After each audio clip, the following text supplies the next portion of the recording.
Hello, I want to welcome you to the Our Revolution Helena TV program. My name is Frank Kromkowski. I'm a member of Our Revolution Helena. We're a group of people who consider ourselves to be a Helena progressive action group.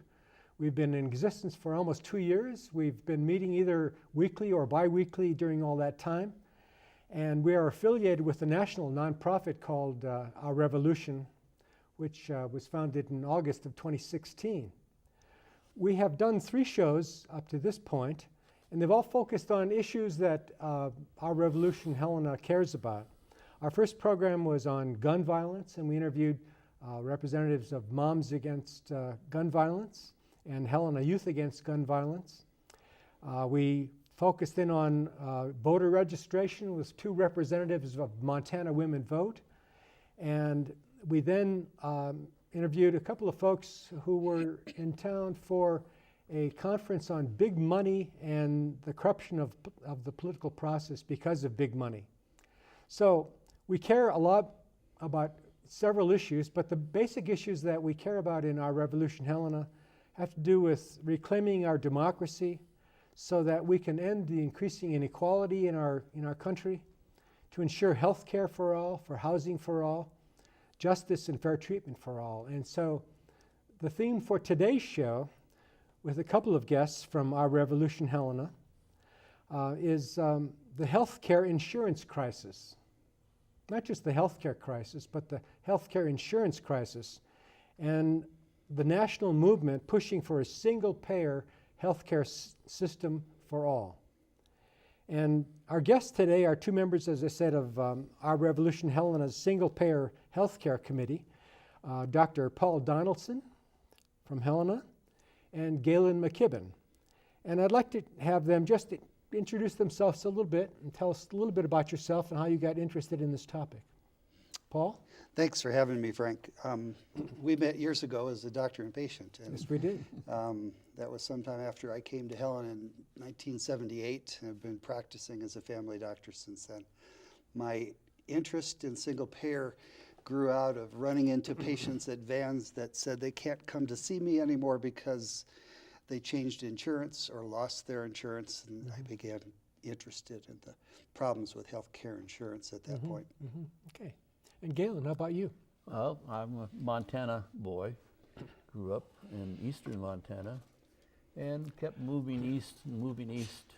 Finally ended up in Washington, D.C., working as a consultant to nonprofit organizations back in the 70s, when a lot of this changed because of the change in laws concerning whether or not somebody can make money delivering health care. So I saw that change going on. When I finally moved back to Montana about 30 years ago, I began to get involved in all kinds of organizations, including ultimately Our Revolution Helena, and chose this particular topic as the one I'm most interested in because I think it's probably the central problem that we have in this country these days. Okay. Well, thank you. Thank you both for being here. And I know that both of you have been working on a single-payer healthcare slideshow, and we have some slides from that program today, and you've been showing it around town at various venues, and we'll tell the audience a little bit more about how they can get a chance to see more of the slideshow, because in a short program like ours, we can only go so far.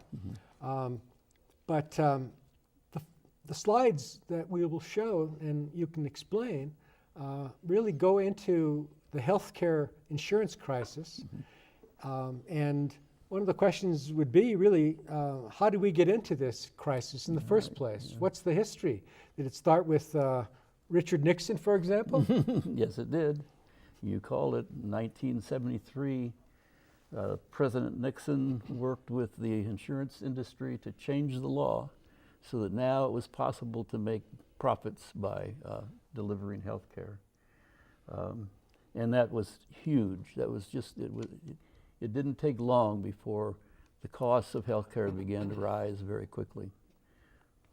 You were experienced with that too, about the same time. You were in practice. I think, if we look back, FDR started Medicare 50-some years ago, and the 1973 change made it possible for insurance companies to for-profit, and that's what changed everything. And insurance costs have gone from some places 3 cents on the dollar to currently 34 cents on the dollar, depending on how you look at it. So basically a third of our insurance dollar is our healthcare dollars now going to insurance companies for non-value added product. So bringing profit into the healthcare system was a really big change. Absolutely. And I can't remember if any of the current bills that have been passed in Congress or failed in Congress were trying to get profit out of the healthcare industry or health insurance industry. Seems like that's not the case. But what are the average costs of, for a family of 4, for example, to have health insurance? If health insurance is the crisis, how expensive is it? These figures aren't things that we all know off the top of our head. Well, it's interesting that from the very beginning of making profit, that curve of increasing costs of healthcare has just gone through the ceiling. Until now, we have $24,000 a year in health costs for a family of 4, and I don't remember what it was in 70s, but it was quite a lot lower. I think actually as of the end of last year, it's 27, almost it's gone up. 28,000 now. So. Okay. But as you can see from the graph, it's rapidly increased every single year and without relenting. And what are the reasons for the cost increases? I mean, is it something obvious or something that is obscure? Or what is it? Multiple reasons, all connected with making healthcare a profit-making operation. For example, now in 2016, the cost of healthcare in this country topped $3 trillion, more money, in fact, than went for the Vietnam and the 2 wars that we've been in here. So it's unbelievable how high the costs have gone. Well, I suppose the same thing is going on in other countries, or is it not? I mean, I think if you look at it, and I'm not sure which slide we're on now, but This one. our costs are so much higher because of an extremely bureaucratic and expensive insurance system administering the health care.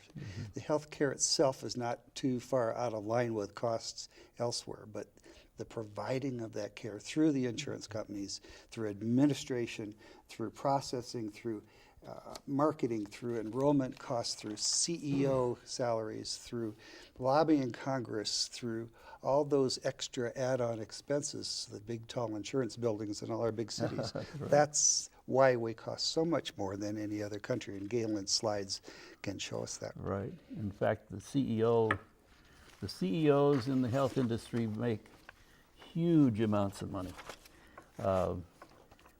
averaging somewhere in the neighborhood of 181,000 to $74,000. Now that's not a year; that's a day.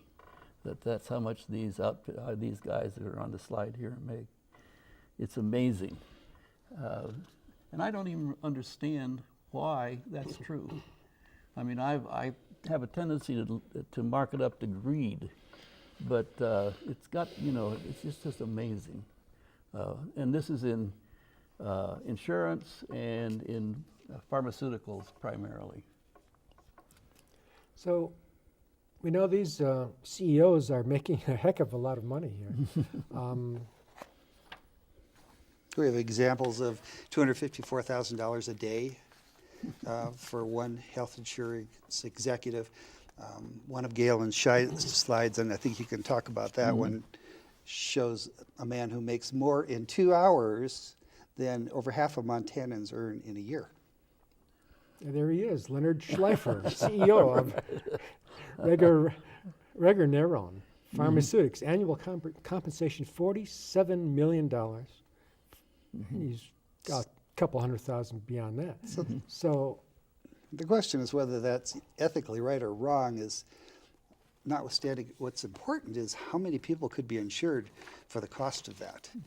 That's right. Canada's system costs 3 cents on the dollar to administer. That's for administering the health insurance. Medicare in this country, 3 cents on the dollar to administer it. The average insurance company, because of these costs, the CEO salaries, the lobbying, the big buildings, 34 or 37 cents on the dollar. So that's, again, adding costs that is not adding quality or value to the delivery of health care. But a lot of people do say government is the problem, but Medicare is a government program, and it's got 3 cents on the dollar compared to 34 cents on the dollar from these insurance companies. Are we getting a lot more from the insurance companies than we are getting from Medicare? No. One slide, I belong to Physicians for National Health program since the 90s, and one of their most recent figures was taking a look at what you could do in terms of insuring people if you eliminated the difference between 3 cents and 34 cents. You could insure all of the people in this country that currently don't have health insurance with that differential. Well, how many people in Montana are not insured? Probably 147,000. 147,000? Sure. And how do they get their health care? 15%. They get their health care through emergency rooms Primarily, yeah. and our community health centers. I was involved with setting up part of the team that helped set up the first community health clinic here in Helena a number of years ago. It's now Pureview. There are 17 of those across the state. The model for the federal government setting up these 1,100 community health centers across the country is aimed at providing primary care to keep people out of emergency rooms, to keep people out of just walking into the hospitals for minor illnesses that could be way less expensively cared for in an outpatient setting. You know, when I talk to people about things they can't afford, they understand that, you know, they're always changing things, either finding out, you know, if is there better competition that could be introduced or something. But is there a group of people who are simply not paying attention to the ordinary people who can't afford health care and paying attention to someone else who, I mean, is it the insurance companies that lobby and buy their influence this way? Absolutely. Well, if you're part of a 30% of a $3 billion a year industry, you've got a lot of incentive to continue focusing on the people that are healthy, that are not going to cost you a lot, focusing on the people that are employed so you can work with their employers to ensure that regular health care dollar premium is coming across their desk. So there's a lot of incentive for insurance companies to keep doing what they're doing, and it'll be a big fight to ever change that. And they put lots and lots of money into lobbying. We have a slide that shows that a relatively small group of people get huge amounts of money in order to make sure that this system stays in place. So it's one of those places where dark money and lobbying, the way that our government has a tendency to operate on the basis of money, really hurts us all in the end. So, but we have good health care in the United States for those who can afford it. We have the best health care system in the world for the rich. We have good insurance for the veterans, for Congress, for mothers, for infants, for the disabled. But what about the other 48 million people? Why should they not be included, at least with basic health care? Our mortality statistics, our death statistics, they estimate that, I'm trying to remember the number of people estimated by RAND that's going to die in 2018 because of lack of access to health care, and it was in the range of 24 million. Let me find that number. I thought I saw a even higher figure, like 78 million. It's 78, I'm sorry. 78 million. That's the estimate for this year. Of the 28 million uninsured, and there'll be 78 million deaths. I would imagine some of these lobbyists and some of these insurance company executives if those were their brothers and sisters who were dying because they didn't have health care, would probably tell a different tune. But people need to go to emergency rooms because they can't afford regular doctors. Well, certainly, though, if we're spending so much, though, about health care, are we getting the best care compared to other countries, though? I mean, in terms of other kinds of measures of quality health care? It's interesting to look at the relationship or the difference between the number of healthcare providers in this country and the number of the bureaucrats who support the insurance industry. It's just huge. We've got a slide that shows that, and how healthcare providers increased at a very low rate. That's you guys, and how the administrators have just gone through the ceiling, and that's constantly contributing to why it's so costly in this country to have health care. The chart that we're looking at there says, if I'm reading correctly, says that the number of administrators has increased by 3,000% since 1970. Right. I should have gone into being an administrator here. One of the sad things about that number is a very large number of those folks in the red on that chart were healthcare providers. Right. And they found that they can have regular hours and can make more money by becoming an administrator or a bureaucrat than providing medical care. One of the arguments against a single-payer system is that we won't have enough primary care people to take care of everybody if we switched over. But the argument is a lot of these people that are doing administrative work could be lured back into providing care. So what are some of the other comparisons between our country and other countries in terms of per capita expenditures, or things that are significant for us to know? Where other nations do have single-payer healthcare systems. Well, one of the things that I think we should point out is that all of this talk about how great our healthcare system actually is for the rich, but how poorly it's being run, if we could make the argument that because of all of the extra money we're putting in, we have great outcomes. And that's what you're talking about. But the fact is that that's not true. So here, if we go to this chart showing the bars for healthcare expenditures per capita in 2016, you'll see that we're way above the other countries that are listed there. But then if we go to the next one, we see that actually the outcomes are not that great. In this case, our life expectancy is lower than anybody else's. And the next chart shows that our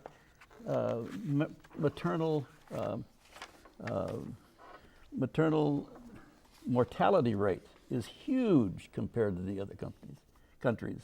And then finally, that the infant mortality rate is also much higher than the other countries on the list. So the outcomes are not what we would hope for the amount of money that we spend in this country on health care.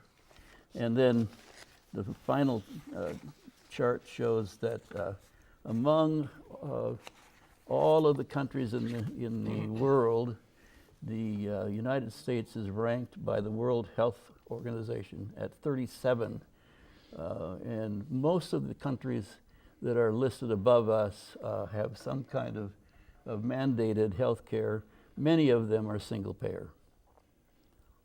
So we're not number one in healthcare. That's measuring different outcomes, everything from how many people get vaccinated to how many people receive primary care. But the mortality statistics are mind-boggling too. Our mortality statistics overall make us look horrible compared to a lot of other countries. 91 is our number out of 186 countries in the world in terms of mortality. Our maternal mortality is going to drop below Mexico's next year because it's going to be worse than it is in Mexico. Our current mortality rates run somewhere between better than us is Montenegro, worse than us is Lebanon. So we're at that point on the list.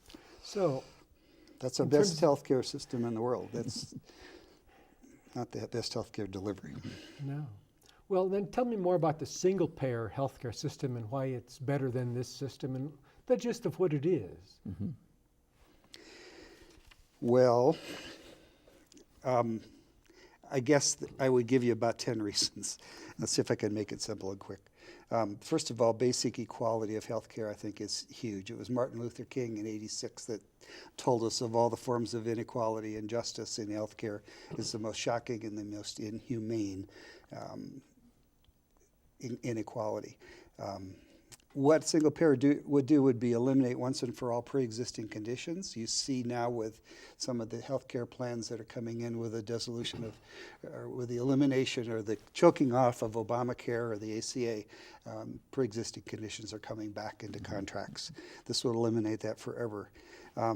We would increase access to care by decreasing copays and deductibles. One of the things insurance companies are doing now is $6,000 to $12,000 a year is your copay and deductible responsibility before you have any insurance kick in.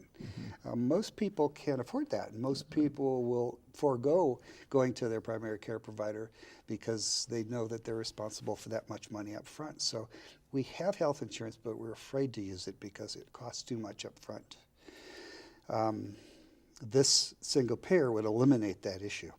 Desktop paperwork. My son is a family doctor. He spends over 3 hours a day doing forms for various insurance companies and hiring people to do that.